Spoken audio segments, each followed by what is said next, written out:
Welcome to a weekly Wednesday team prosperity meeting. This is a Wednesday meeting based for financial advisors, coaches, agents, producers, agency builders to help them build their business no matter what point they are, whether they're trying to, initiate, get some traction, whether they're trying to build, whether they're trying to grow, whether they're trying to get to the distribution stage. We're into, let's call it basically end of November, 1st of December. So we just got past Thanksgiving, rolling into Christmas and New Year's once again. If you can have direct activity, it will benefit your business. During the down times, if you continue as an entrepreneur to think about your business and understand that you don't have to have direct activity to build your business, you can continue to learn, continue to find things to make your business better, more efficient. Before we get into today's meeting, just a couple of quick notices for you guys. Starting in January, so for 2023, the Team Prosperity meeting is going to have a new format. It's going to go under the Agency in Motion series, same type of information, just a little bit different of a format. And then also, we're going to have some webinars starting. We're going to run a couple in December just as tests, but we're going to try to make sure this is a consistent and continuing thing that you guys have, so that both your potential partners and your potential clients have access to a few of these per month they can log into. And once again, if we are all working together to get the word out, to understand what we have in terms of solutions for clients and opportunities for partners, more opportunity we get to get the word out, better we have an opportunity to build our business together.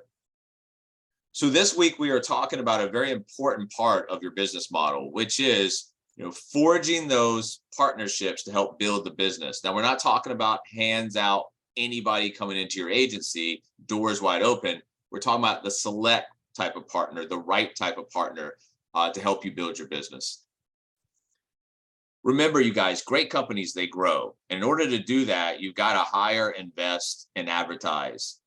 If we're not growing, we're dying. If we're not expanding, we're contracting, all those things. You have to continuously put your foot on the pedal to build and grow and accelerate your business. Because if you don't, and it starts to hit that point where it starts to contract and die, it can speed up and gain a lot of velocity on the downside as much as it can gain velocity on the upside. So understand what you need to do in the marketplace every day, which is effectively be seen, be heard, get your word out, be talking to the right types of people. You have to ask yourself inside your business model, what's your primary motivation or goal in recruiting? Because it may be different from somebody else's. So you have to organize your business model around that. But my two main points in headhunting and hiring and recruiting for my agency is two things. Number one, prepare for growth. Remember, you guys, that if we're creating a nationwide business and we're creating a nationwide distribution of products and services, you're going to need help. Can't do all this your own. So you have to look for people that are going to help, fill in the spots, fill in the holes, fill in the roles, whatever you want to call it, to help the right people at the right time, at the right place, help us absorb this growth. So preparing for growth is one of the main reasons I look for partners. And the other reason is I know that on the partner side, if I attract talented people under the right circumstances and give them the right infrastructure, tools, training, support, coaching, mentoring, that one partner can lead to explosive growth for your agency. So helping absorb the growth and helping throw fuel on the fire for the growth are my main two, areas of concentration and motivation when headhunting and recruiting. Just like on the client side of your business, you need a partner persona, and that helps you organize your time, energy, and efforts into something that's actually going to get a return. Remember, you can't be everything to everybody. So just like on the client side, you need a partner persona. You need to be dialed into what that partner persona looks like, where these partner personas are, what your message is to that partner persona, and what you're expecting back in terms of reaction. Challenge yourself every single day, especially on the partner side of your business, to go out and maybe get outside the comfort zone, talk to new people, upgrade your network, start talking to people and getting in front of people that might intimidate you a little bit. If you get in the habit of doing that, after a while, it won't be so uncomfortable. And the more you upgrade your network, the more you upgrade your audience, the easier it's going to be to build a business and attract the right type of people into your business. You have to think like a business owner. That means from the very start coming in, this is a business of your own. We're going to help you in a lot of different ways, but this is your business. What does a business owner, what does thinking like a business owner really mean? It just means that you're constantly thinking about your business. How do I create a better client experience? How do I make my business more efficient? How do I attract the right type of partners into my business? And really what that means is by constantly thinking about how to improve your business, you do have those light bulb moments. And one of the pieces of advice I would give you is in those moments where you have a great idea, have a little journal, something, write it down, because 10, 15 seconds later, you get a phone notification, an email, you're on to something else, you've forgotten that. So in those moments where you have that clarity, you have that light bulb moment, write that stuff down and revisit it on a weekly basis and try to implement that stuff into your business. On the partner side, especially, you're going to get what you negotiate. Remember, this is not about telling somebody to drop what they're doing already. It's about finding the right types of relationships and partnerships where you can add value. You can bring something in to help them really without disrupting what they're already doing. Remember, there is a big difference between straight marketing and what we call networking. And I find for the partnership side of the business, it's a lot easier for me to go out and network. Direct marketing is great for clients because you have a specific message to a specific type of audience. You still have that on the partner side, but it's a lot easier getting in front of partners by networking. And really networking is just learning the art of starting a conversation. How do we start conversations with our audience, potential partners? You ask questions, guys. Remember, build interest in what you're doing by showing interest in other people. Starting the conversation is very, very, very easy if you just learn how to ask questions, kind of like a blind date. In a professional setting, hey, what do you do? That's great. How long you been doing it? What got you into that business? Has your business been affected by COVID? How are things going? Just questions that allow the other side to start talking. If you get 70% of that conversation from the other side, your 30% that we'll see in a minute, you interject yourself in that conversation at the right time in the right place. But on the beginning side, show interest in them, ask questions, ask follow-up questions, just get that information that you need.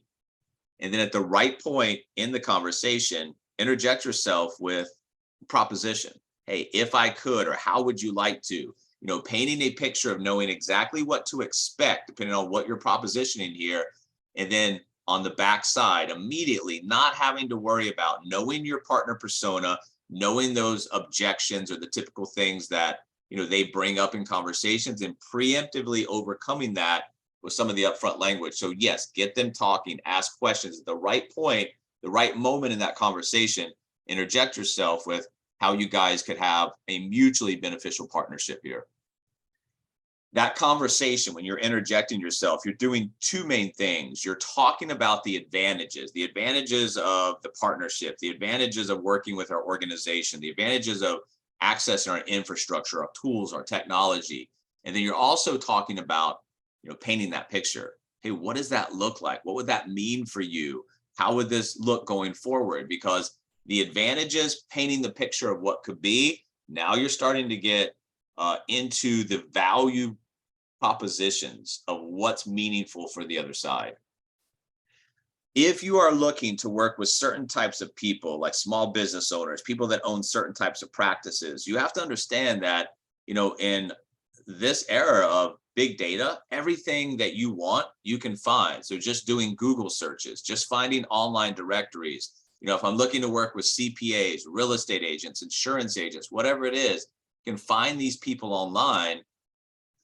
And one of the things that you have to understand is if you're going out there and you're looking to start conversations and you're leading with stuff like emails or social media messages, whatever it might be, subject lines absolutely matter. They matter a lot because you could have the best laid out email, you could have the best call to action, you could have the best opportunity, whatever it is inside the email. But if nobody ever opens the email, it doesn't matter how great it is. So you have to know subject lines matter, and you have to, going forward, even in your day-to-day life, if you're opening emails from somebody that you don't really know, it's probably because the subject line kind of piqued your interest to do so. Understand and learn from what others are sending out. If it piqued your interest, use it for yourself.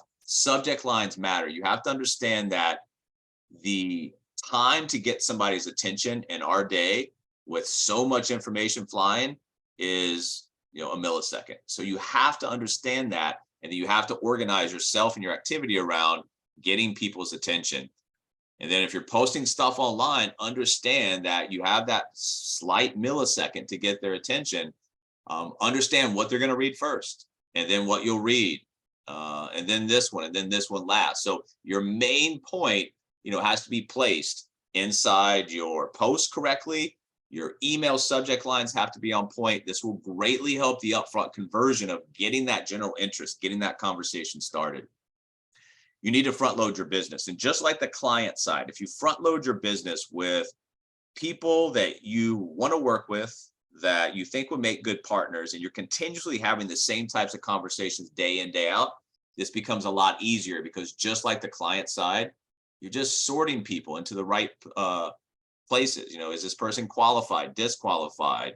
What is it? And just sort them into the right places. And when you find that qualified person who you think can make a good partner, you guys are making the commitment, spend that extra time with them to make sure they know that you're the right person to talk to. We're the right company with the right product to get them where they want to go, whether it's expand their business, create an online business, whatever it might be. Raise awareness. Just like on the client side, be newsworthy, be trending, understand the topics that are going on, with rising inflation, rising interest rates, possible recession next year. What are people doing on the partner side to prepare for that? Is their business being affected? Would they like to expand their business? Would they like to monetize an existing database? Would they like to increase revenues and incomes? What is it that is important to them? And once you find something that's important to them, just like on the client side, that's what you talk about. You also have to be excited about your business. You can't go into conversations, even on your worst day, if you're not feeling good. You have to be excited about your business. Nobody's going to be drawn in and excited to work with you if you're not even excited to be around yourself. So be excited about your business. Think about your business. Be excited about introducing your business to other people. Emotion is very important in conversations, guys. And then also the takeaway. What you also have to help the other side understand is we're not just having a wide open door where we let everybody come in that wants to come in. We have expectations. We have qualifiers on the front side, and we have expectations, just like for our clients. We have expectations for our partners. Lay that out to make sure that the person that you're bringing in, you guys have made a commitment, you guys understand the expectations on both sides, and you're ready to go. When you are talking to people, it's a lot easier for them to understand what you're trying to do if you tell them. So when you're framing conversations, what I call it, set the purpose of the conversation, allocate a time frame so they know how long they're going to be on the phone or online with you, agree on whatever outcome that you're trying to, summarize the next action step. So inside this, if you're framing the conversation, telling people what's going to happen, it's a lot easier for them to fall in line and do what you ask them to do, or give you a reason why they can't. If they give you a reason why they can't on the front side, you disqualify somebody in 30 seconds versus 30 minutes, just saved yourself a lot of time that, once again, you can invest into a more qualified prospect. Define outcomes. Define outcomes for yourself going into any call or meeting that you have, so you understand what your target or objective is. And then, like I said, inside framing the conversation for that other prospect, identify and define what an outcome would be of that particular meeting. There's a paradigm shift going on. And we always talk about that for the client side, like almost as a warning, a public service. Hey, financial literacy, financial wellness was a nice to have item in the past. It's a must have going forward. That paradigm shift also exists on the partner side, because when the money game meets technology, which is exactly what we have the convergence of the money game meeting technology. It is an excellent opportunity. And those buzzwords, being newsworthy, being trendy, using words like fintech, helping them understand how we've aligned ourselves to take advantage of this paradigm shift, will help them understand how they can also capitalize on the situation. Just like for our clients, we're not trying to go out and actively headhunt and recruit partners to teach them how to, survive through this period of time. We have legitimate solutions to big problems in this country. So just like our clients, we can teach them to thrive. We can teach our partners to thrive as well. And that's really from two main kind of perspectives. Number one is we harness the power and the efficiency of online businesses to make sure that you have an efficient, 21st century technology-based business that's going to be around for a while. And then through that process, we also teach you how to build your business and also build your assets. That's really going to help a partner in the short term and the long term create what we're trying to create for them, which is things they want: time freedom, lifestyle freedom, financial freedom. It's the ability to win. And when you paint the picture like that, the coming out of conversations, the other side should really feel like, hey, if I don't continue this conversation, if I don't take the next action step, I'm going to miss a really, really good chance to win. If they won, what would it be like? What would you do? So just like on the client side, if we can get you to this point that you desire, what would it feel like? Where would you be? Who would you surround yourself with? You have the same types of things that you want to incorporate in the partner conversation. How do things look when we get this accomplished? What would you do if we got to a partnership and we were able to accomplish this together? And then also on the other side, especially when you're talking to people who've been having specific practices for a number of years, or they're in certain industries that you're headhunting, when was the last time you did something for the first time? When, for your business, for your practice, did you get outside your comfort zone, do something for the first time to try to help benefit your business? People get stuck in ruts, and they need to understand if they just continue down that path, it's going to be more of the same. Going out and doing something, breaking out of the comfort zone is very rewarding in a number of places in your life. Financially is one of them. All that business is, all that we, try to do every day in terms of being an entrepreneur, being a business owner, is understanding that income is a reflection of learning and doing new things. So if they haven't done anything new for their business in a while, they haven't tried anything new for their business or their book of business, whatever it is they're building, haven't done anything for the first time in a while, then they need to understand they need to break out. There's a comfort zone is a trap. So once again, just like the clients have comfort zones, your potential partners have comfort zones. You need to help them understand the value of breaking out of those. There's all types of buzzwords out there. I mean, how many times do you guys see, work at home opportunities, digital franchise opportunities, allow you to work from anywhere, live your dream lifestyle? I mean, all that stuff's all over the place. What you need to understand and how you need to learn how to conversate and communicate with the outside marketplace is that there's a lot of solutions out there. There's a lot of opportunities. And just like we talked about a couple of weeks ago on the client side, you need to put yourself into a position in front of that client to be the obvious solution. Same thing here. Somebody's looking for an online business. They're looking for a way to expand their practice, get new revenue and income coming in, diversify what they're doing. There's a lot of opportunities. There's a lot of solutions out there. You need to be the obvious solution to the right partnership. And that means disqualifying the people that aren't the right partnerships. You can pivot the conversation, maybe help them on the client side, but ultimately it's time to move on. When somebody is disqualified, and it doesn't matter, like I said, if it's 30 seconds, 10 minutes, or 20 minutes into a conversation or meeting, if it's disqualification time, it's time to move on. That's one of the biggest skills that you can adopt for your business that will help you really value and get your time into places that will have a return.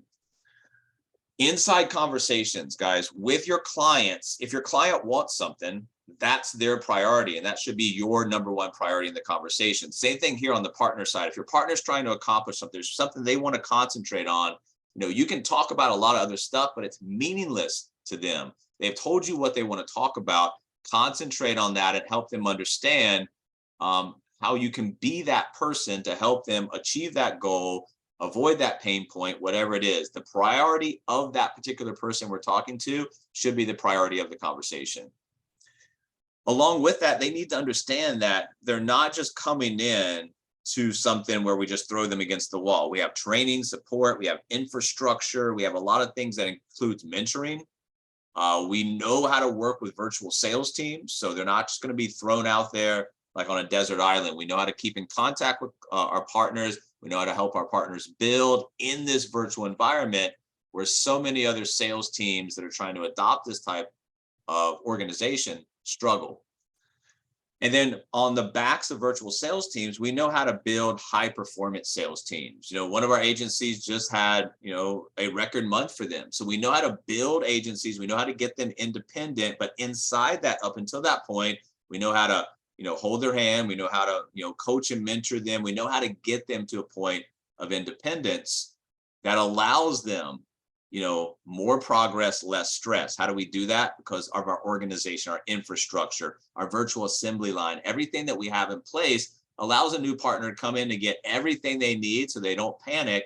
The organization allows them to go forward and feel confident they can accomplish, with our help, what they're trying to accomplish.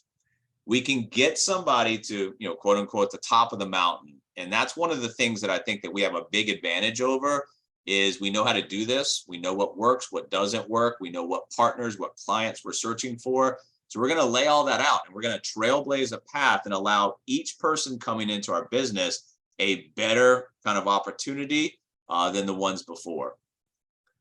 We lead the way, but they've got to make a commitment to start now. We're not looking for spectators. We're not looking for people to come in and just sit around and do nothing. We're looking for people to come in that see our vision, want to be a part of this, are committed to making it happen, and we'll start now. You're building relationships for lasting success, just on the client side. Same thing on the partner side. Partner side is even more important because, that recruitment process doesn't stop when they come into your organization. It's about a 90-day process after that to make sure they're comfortable, that they have everything they need. They know the wide open line of communication exists. And then from that point, they can go out and start making it happen. So the final thing we're going to leave with today is just some helpful tips for you guys to help you understand when you're out there looking for these types of partnerships, understand, a few different key things that will help you as far as tips. Number one, lock your partners in. If they're doing a good job, if they're doing what you're asking them to do, which is investing time, energy, resources into the business, especially in the beginning stages, maybe when things aren't materializing as fast as, somebody coming in would hope, this takes time, compounded over X period. So what you can do is lock them in with ownership, give them a reason, put some stuff on their calendar, give them some partners to work with. Locking somebody in with ownership ensures they're going to stick around. And if they stick around, a long-lasting partner has great, advantages, great ripple effects for you, your organization, them, everybody. This is a win-win-win situation. So once again, somebody's doing what you're asking them to do. One of the things you can get them more excited about the future is locking them in with some ownership. Also, follow up. Just on the client side, following up is going to separate a below average headhunter recruiter to an above average headhunter recruiter. Don't follow up with everybody. Follow up with the people that are worth following up with. And that comes from the disqualification process. If you've qualified somebody, it makes sense, follow up with them and get the resolution on the lead, especially if they're talented, especially if it's not a right now kind of scenario, maybe 3 to 6 months later. Don't just forget about that person. Turn the not right nows into future yeses. And then don't drop the consistency. Whatever you're doing, stay consistent with what you're doing, because if that consistency starts to drop off, things start to happen, things fall through the cracks, white space starts to show up on the calendar. You get, those doubts in your head. Those doubts cause you to drift. And pretty soon you're not doing much of anything for your business. And then finally, guys, leadership is everything times 1,000. You need to become a leader, and you need to learn how to attract and build leaders. This is a digital factory. At any time, take a look. How's that factory looking? So we'll continue to pump out more and more information for you guys weekly. We'll see you next week with some more tips, advice on how to build, grow, organize, manage all of these agencies in the 21st century.